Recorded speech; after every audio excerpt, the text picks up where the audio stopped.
welcome here. It's me, Dave. How's everybody doing? What's up? Long time since we've had a chance to talk regularly.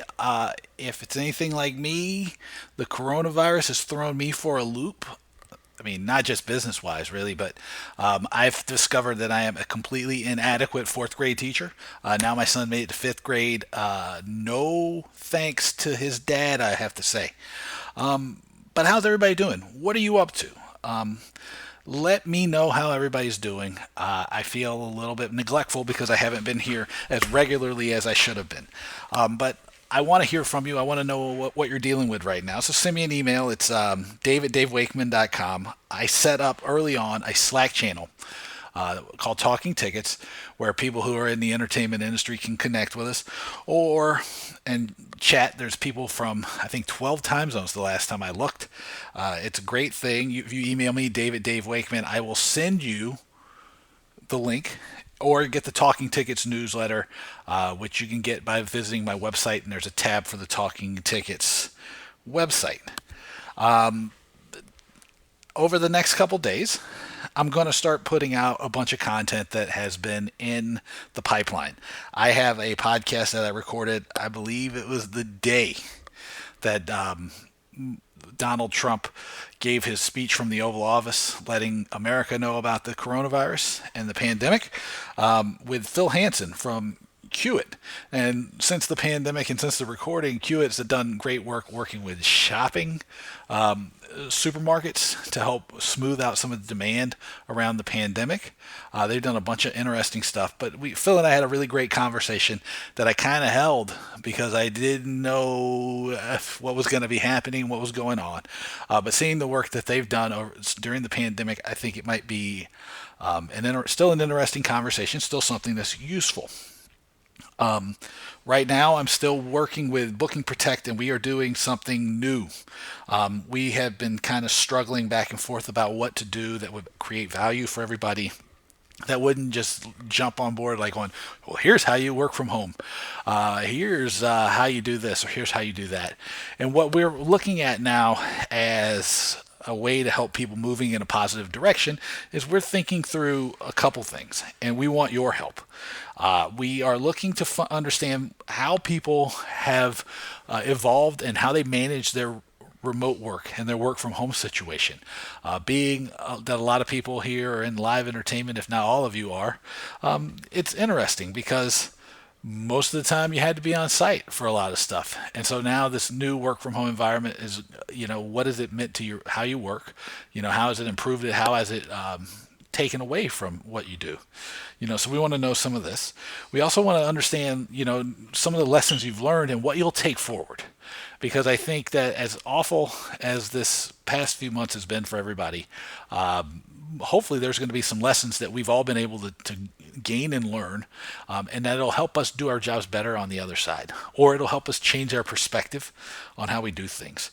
So those remote work takeaways and things that you hope that you've learned, lessons learned, those are the things we want to understand better from you, and we want to look at creating either interviews or some articles and some some graphics and some checklists for everybody to help smooth through and keep you moving in a positive direction as we continue to work through the pandemic. So if you're interested or you have some interesting ideas or anecdotes, send them to me, dave@davewakeman.com. Also, if you have not had the opportunity to check out the We Will Recover initiative yet, please do. It is at wewillrecover.live. That's wewillrecover.live. And it is a great way to learn about things that are going on all over the industry. There are some great partners like, me, Angela, and Joe from the Ticketing Professionals Conference in Australia, Andrew and Carol Thomas from the Ticketing Professionals Conference in Birmingham. Intix is involved. Let's see, we have Activity Stream, so Anar and Martin, the Audience Agency, After Digital, Stay 22, Audience View, SeatGeek, Eventum, Axis, QQ, Secutix, TRG Arts, so many great people are involved. So check that out. We've been doing master classes. We've been posting articles, videos, webinars. There's community pieces. It's a great initiative. It is a way to continue to focus your attention forward. Because a big part of overcoming any challenge is to make sure that your head is in the right place. And speaking of which, if you get the podcast today, which is more June 15th, geez, the months just run together. June 15th, 2020. Tomorrow, Tuesday, June 16th at 12 p.m. Eastern Daylight Time, 9 a.m. Pacific. I will be leading the sales and marketing channel presentation for Eric Fuller's Rescue Meet program.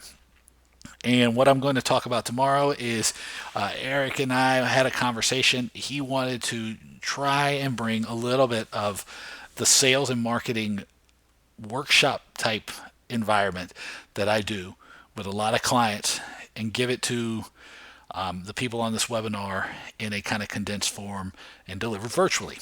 So visit rescuemeet.com and sign up if you are able to get there before tomorrow, which is June 16th at 12 p.m. Eastern Daylight Time. And we'll be going over strategy, marketing, and sales.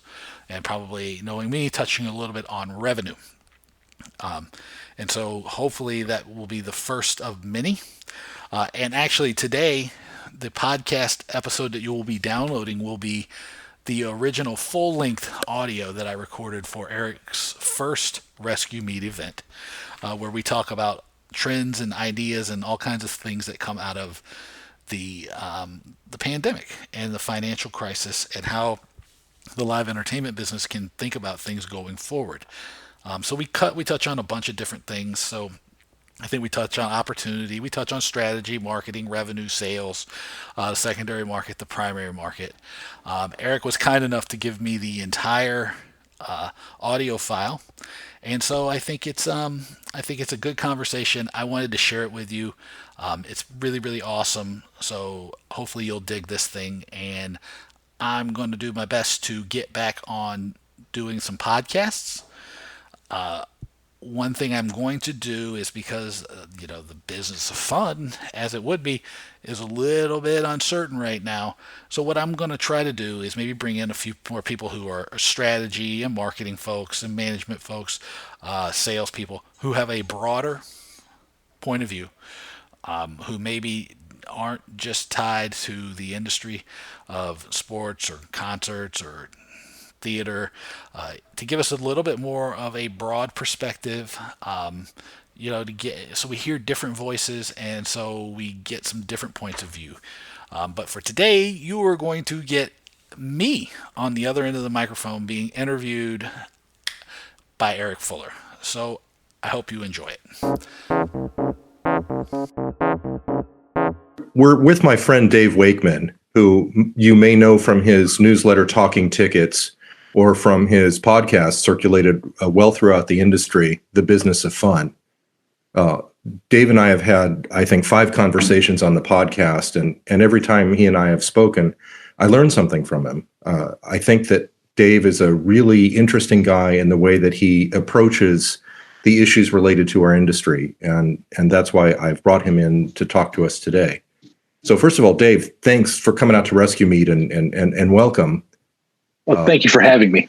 No, it's our pleasure. It's our good fortune. So I know you're a forward thinker, and I've seen you write a lot about what we can do in this sort of post-pandemic time when we're going to restart. What's sort of been on your mind as you're talking about ticketing in the future, and how you think maybe the industry might want to refocus going forward?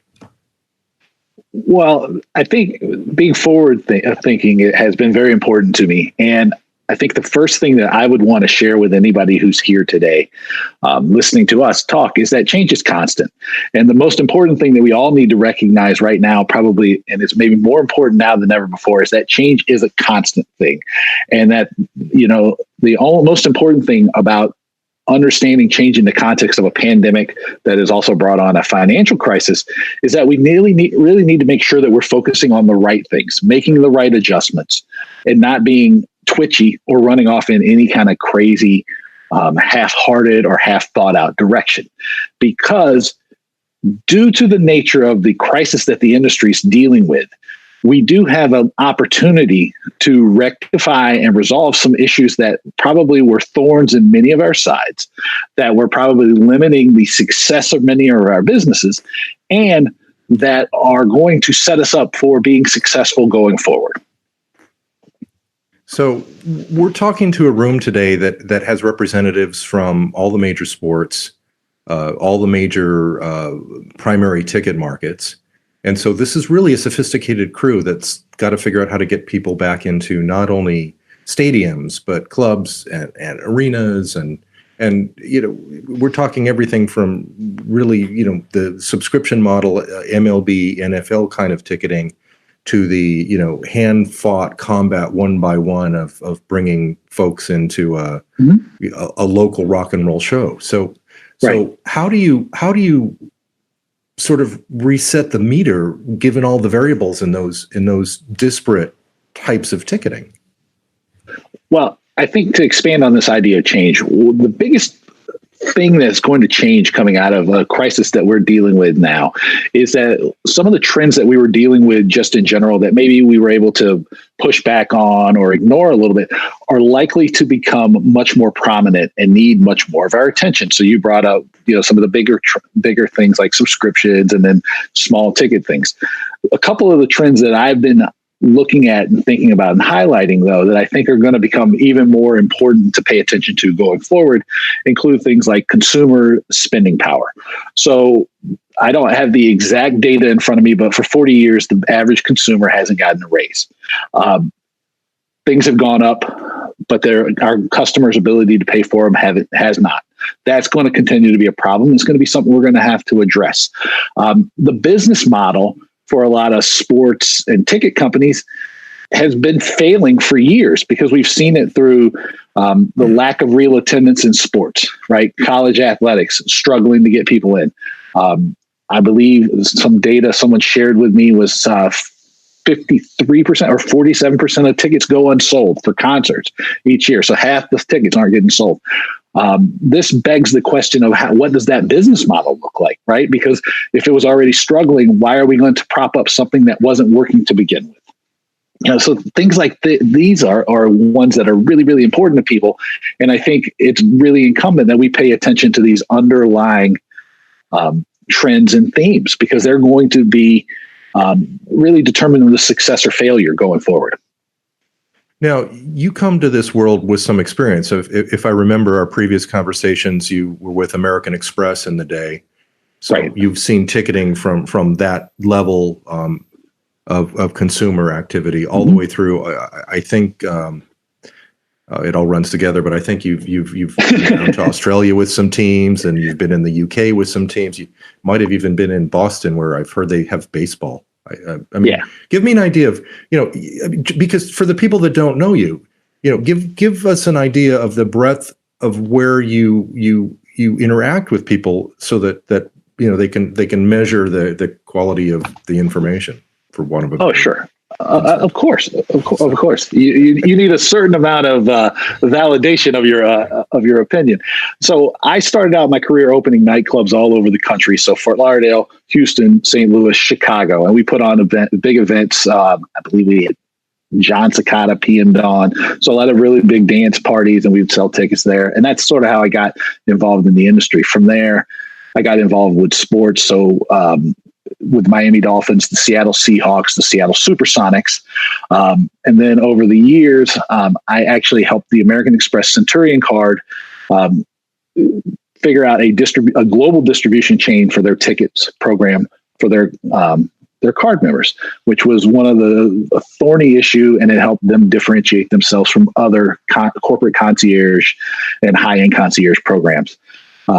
Since then, I've done stuff with the Seattle Theater Group, so the theater and big concert venues. I've worked with the Boston Red Sox. I've worked in Australia. I gave a keynote speech just recently at their league day talking about fans for life and creating and growing fans of the future. Yes, clients in all over the world would work for people in China and in Europe and America and South America. So kind of touched all over the place. And I think there's a key theme that has come out over time, which is very important, which is not often reflected in the conversations that we have, which is that we have a job, and our job is to create and keep customers. And sometimes the point of view is taken that the customers are just going to come no matter how we treat them. And that's just not true. It's not true for any business, but it's especially not true for ours because it's more competitive than ever. It's not just competing against a hockey game competing against a basketball game, or a hockey game competing against a baseball game, or a concert competing against the theater. You're competing against people staying at home, which is an existential crisis. You're competing against bars, restaurants, breweries, right? You're competing against all these different things. And so you have to start from a vantage point of, well, what does the customer I'm trying to reach, the fan I'm trying to reach, what do they want? What do they need? And how do I provide it for them in a way that makes them pick me over all the other options they have in the world? And that's played out over God knows how many years now. So, we've had a lot of talks, you and I, the sort of, what if we were in charge? How would we make these changes? And I don't know, just by the crazy circumstance of what this rescue meet is turning into, we're actually talking into that room. I've always been an advocate for two things. Transparency. I think that transparency builds relationships between companies and consumers, and it builds trust. And trust allows forgiveness when you have an unforeseen circumstance like we have here, where nobody could have planned for it, nobody saw it coming. But I've also thought that it's important whenever you build a consumer relationship that you never lose sight of the fact that all the power in the relationship really lies in the hands of the consumer. And although supply and demand may get out of balance and let the seller have a little more power, that's illusory, because as soon as the consumer decides they're not interested and they're gone, you're dead. So, where are we on that sort of balancing scale right now of power? Prior to this epidemic, we were in sort of a full employment, unlimited money, funny money environment where, I used to say, I'd be amused that parents would pay $3,000 to buy a JoJo Siwa ticket in Houston so their kids would have social status, or a VIP wristband to Coachella so that, the kids weren't shamed of being in the GA where, I don't know, guys like me are. So, how do you see it now? What are we going to be looking at when it restarts, whenever it restarts?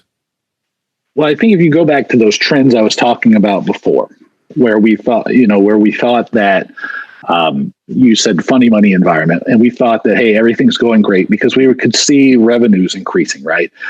Major League Baseball, I believe it was $9 billion in revenue last year, yet for I believe the 10th straight year or the 9th year out of 10 or something like this, their real attendance had fallen, right?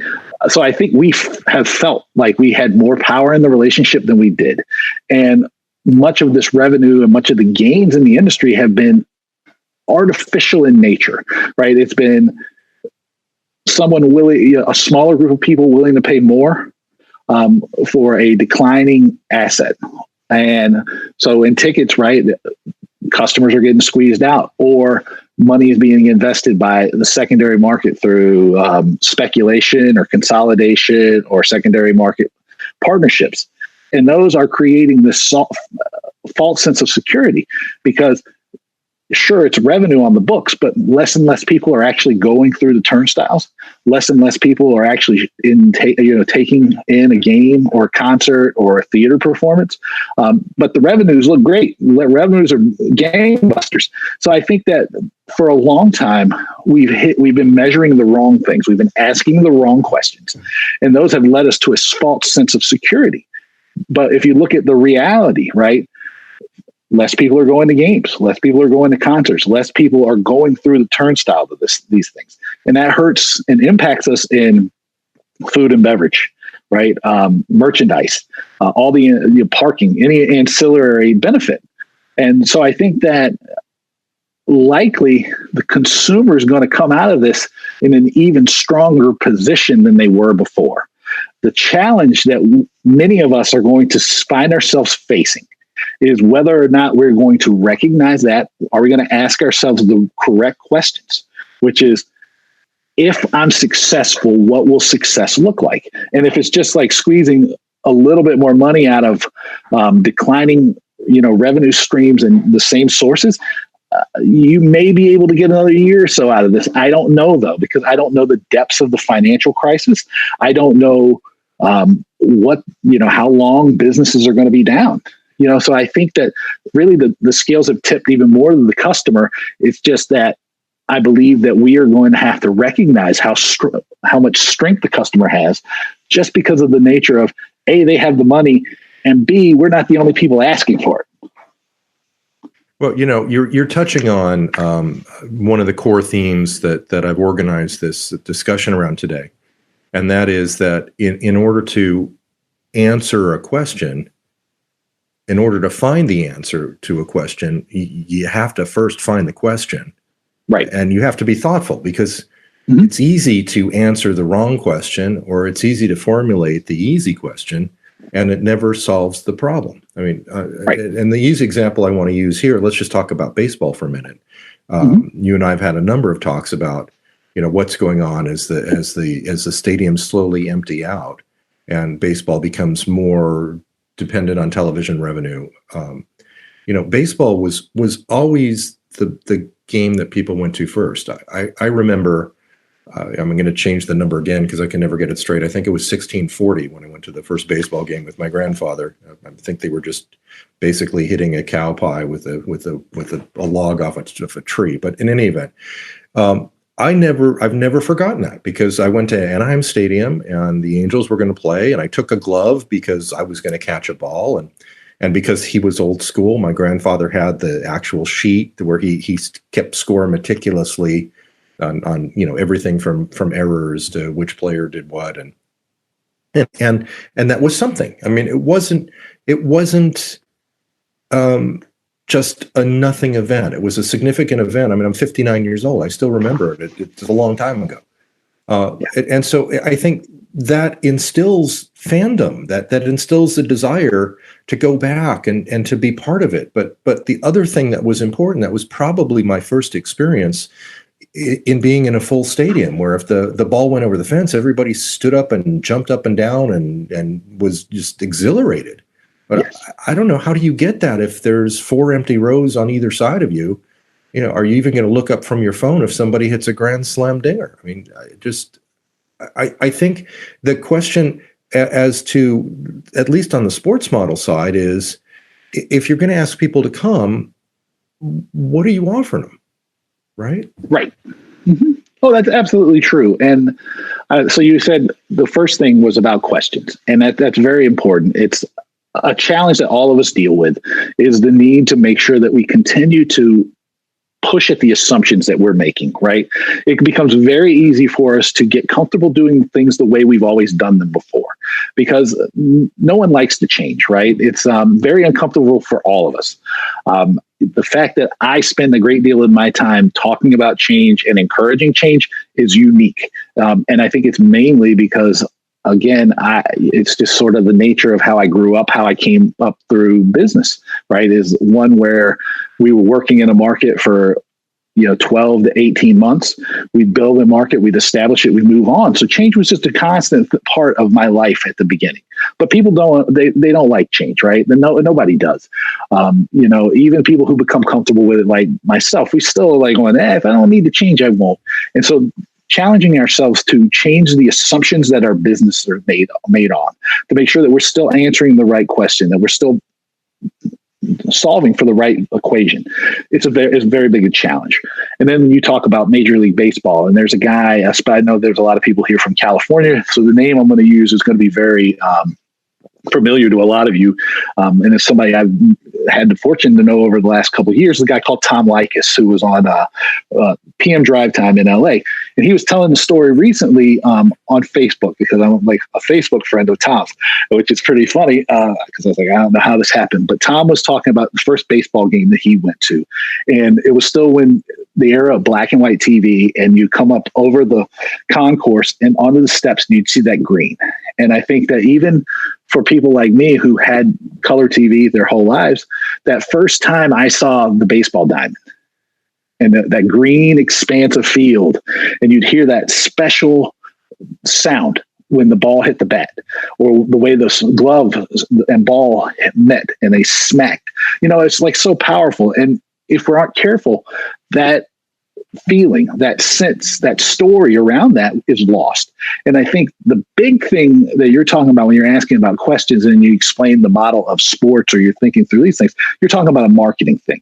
And one of the trends and challenges that the industry's faced for many, many years now has been ineffective marketing. And I think one of the things that we have to recognize as an industry and as people in the industry is that marketing is everything. So that sense of awe when you come into a full stadium, that's marketing, right? That sense of togetherness with a big crowd, that's marketing, right?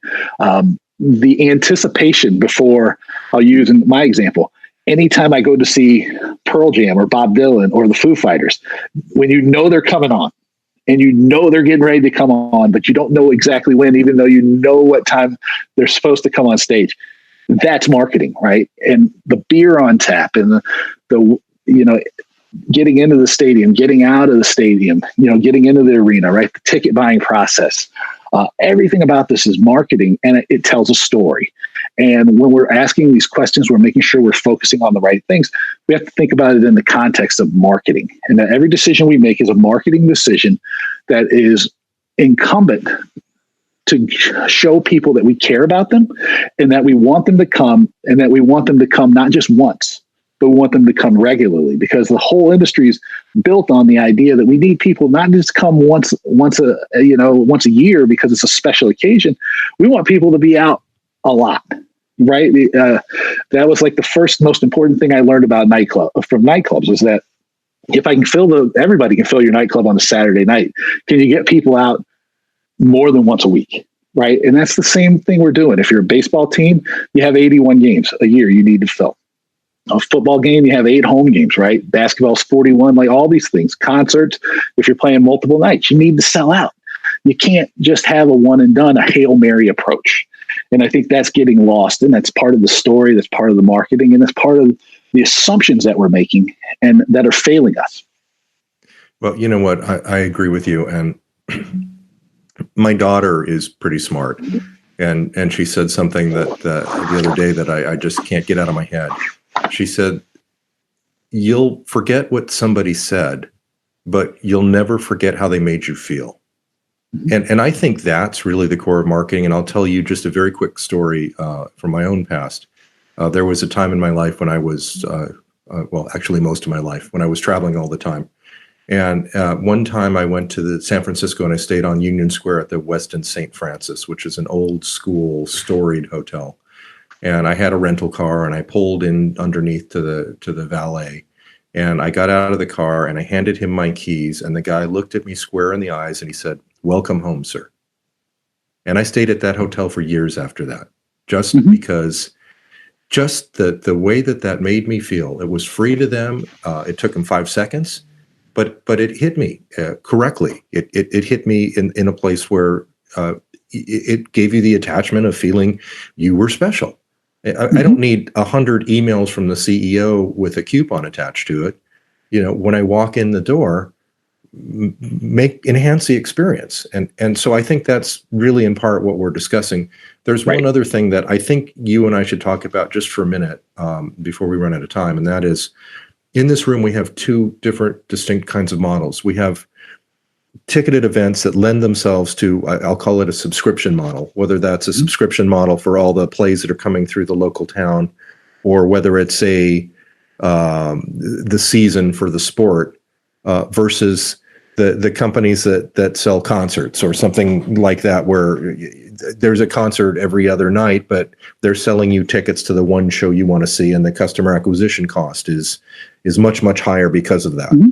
So as we look to the future of live events, I think that both sides of that fence can learn from each other. My theory is that the guys that have been selling subscriptions are going to be selling mini subscriptions because people are going to be a little slow to come back. But maybe there's something more the guys on the other side of the fence that have been in hand-to-hand combat to sell the next ticket can learn about maintaining a relationship with their consumer on into the future. Okay. Yeah. So let me make 3 points here then, so number one, back to what your story about the Union Square in San Francisco.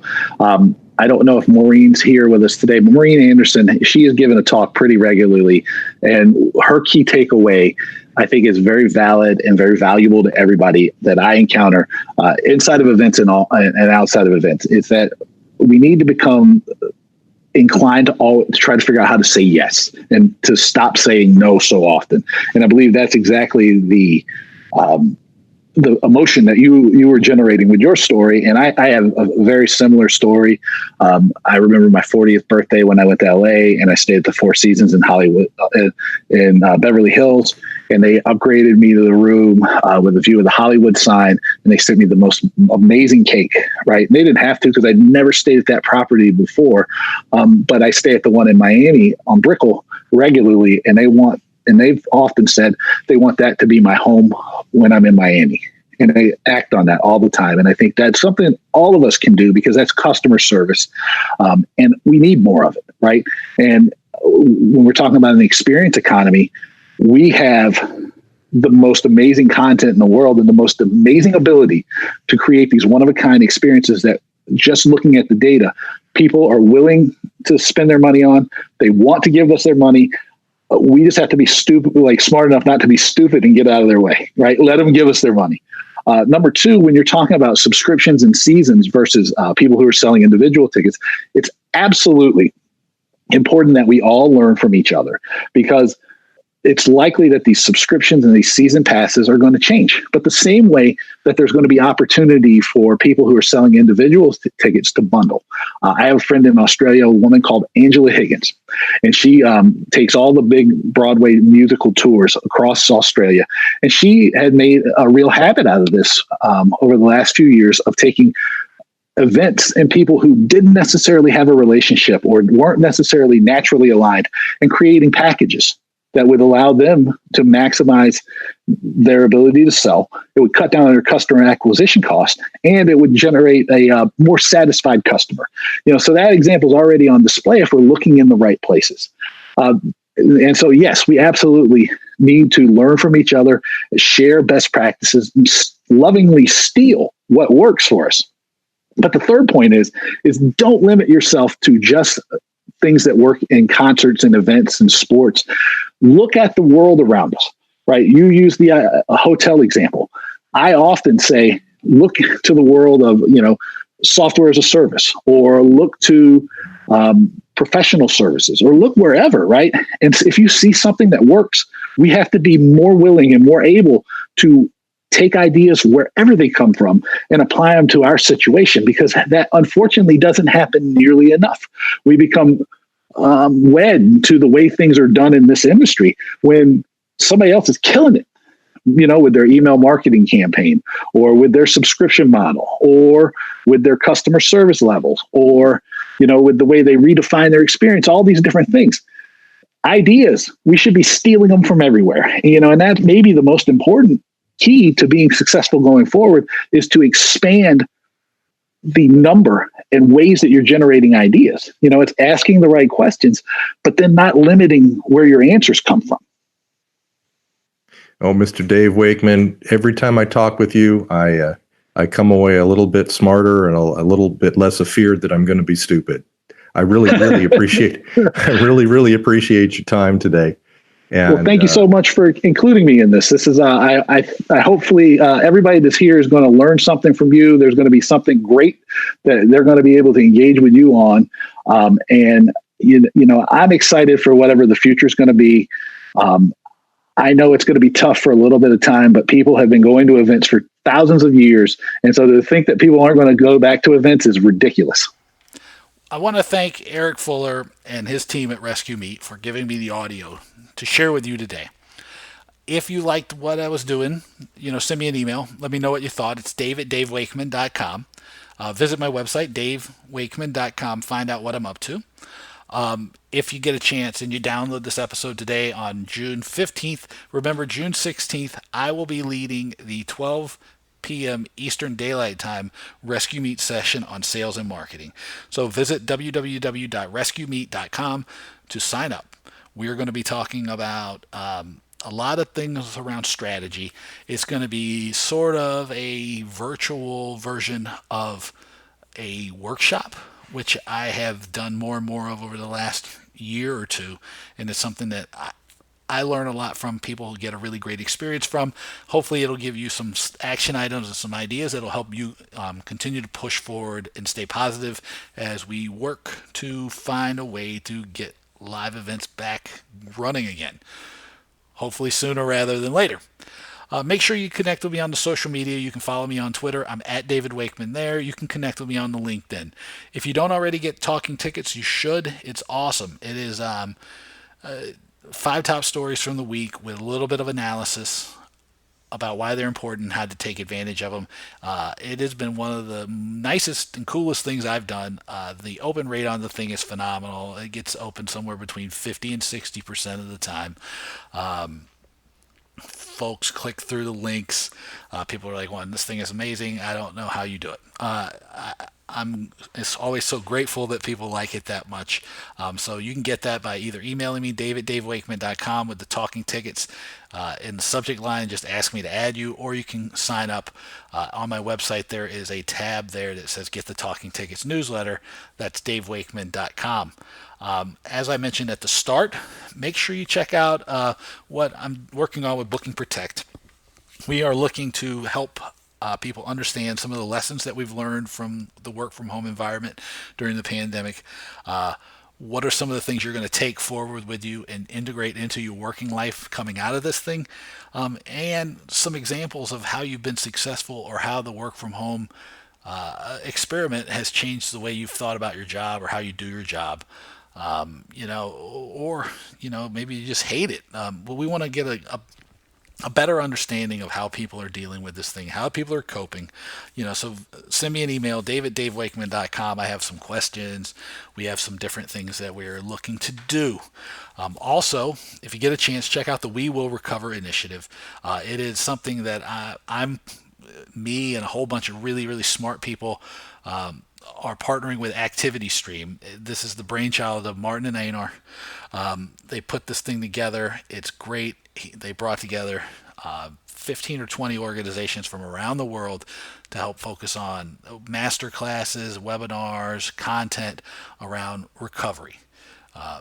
Refocusing your strategy, rethinking your marketing, your sales, your customer service. It's a really, really great effort. It's at wewillrecover.live. You can find all kinds of stuff. It's great. And make sure you check me out tomorrow at Rescue Meat. This is a new idea that Eric Fuller put together.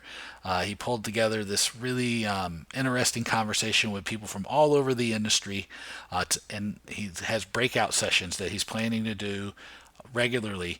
Tomorrow's there's 3. There's a sales and marketing, there's a technology, and there's management. I'm leading the one at 12 p.m. Eastern Daylight Time. We're going to be doing a little bit of a mini workshop. It's going to be great. Martin is going to be talking about management on one of the sessions.